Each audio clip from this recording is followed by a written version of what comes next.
আসসালামু আলাইকুম প্রিয় বন্ধুরা, সকাল সকাল চলে এসেছি মাঠে।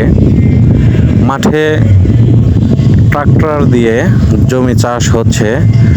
আসলে গ্রাম অঞ্চলের ঐতিহ্য দিন দিন হারিয়ে যাচ্ছে। আমরা আগে দেখতে পেতাম গ্রাম অঞ্চলে কিন্তু গরু মহিষ দিয়ে হাল চাষ করা হতো। আসলে এই জিনিসটা এখন আর চোখেই পড়ে না। তো সকাল সকাল ভাবলাম মাঠে যাব, কৃষকের সঙ্গে কথা বলবো এবং এই জমিগুলো চাষ হচ্ছে ট্রাক্টর দিয়ে, ভিডিওটি বানাবো প্রিয় দর্শকদের উদ্দেশ্যে।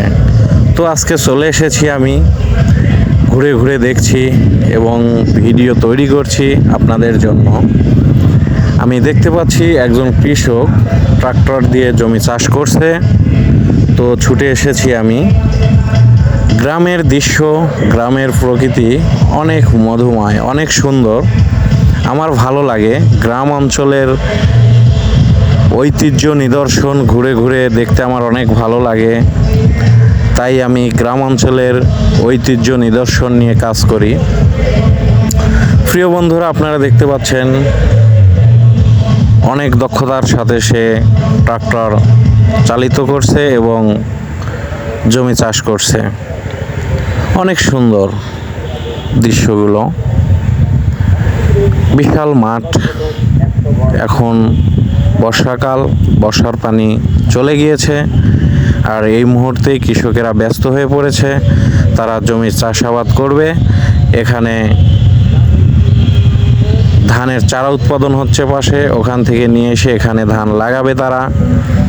কৃষকের স্বপ্ন এই ধান লাগাবে, এই ধান যখন সম্পূর্ণ হবে, কাটবে, এই ধান বিক্রি করবে, তাদের ফ্যামিলির চাহিদা মেটাবে।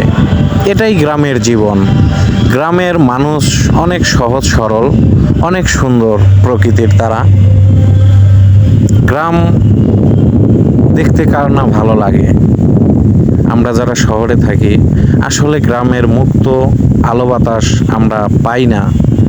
অনেকেই দেখি শহর থেকে ছুটে আসে গ্রামের এই মুক্ত বাতাস খাওয়ার জন্য এবং গ্রামের প্রকৃতি দেখার জন্য। প্রিয় বন্ধুরা, আমারও ভালো লাগে। তো আসলে গ্রাম অঞ্চলের চিত্রগুলো দিন দিন পাল্টে যাচ্ছে। আধুনিকতার ছোঁয়ায় বিভিন্ন প্রযুক্তির মাধ্যমে এখন গ্রাম অঞ্চলে চাষাবাদ হয়। আমরা আগে দেখেছি ছেলে মেয়ে দলবদ্ধ হয়ে এই জমি জমা নিড়ানি দিত, অর্থাৎ আগাছা মুক্ত করত। কিন্তু সেই দৃশ্যগুলো এখন আর দেখা যায় না। এখন মেডিসিনের দ্বারাই কিন্তু এই চাষের জমিতে আগাছা মুক্ত করা হয়। এই জন্যই কিন্তু পরিবেশ দূষিত হচ্ছে।